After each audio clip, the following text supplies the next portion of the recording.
আসসালামু আলাইকুম বন্ধুরা, এটা আমাদের indicator power of. Indicator power of of থাকার কালেও আমাদের আউটডোর চলতেছে। দেখি আউটডোরের কি প্রবলেম, আমরা আউটডোরে চলে যাবো এখনকার।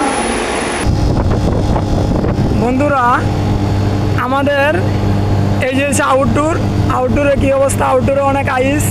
এই কন্ট্যাক্টটা ডাইরেক্ট হয়েছে। কন্ট্যাক্ট ডাইরেক্ট হওয়ার কারণে সবসময় এসিটা চলতেছে।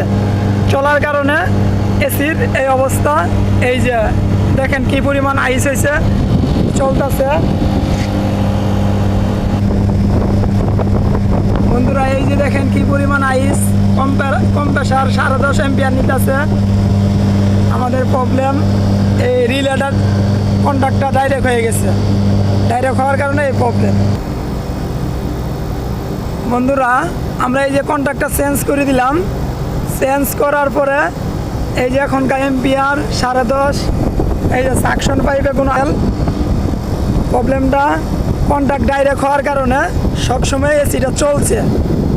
চলার কারণে এই পরিমাণ আইস ছিল। আসসালামু আলাইকুম।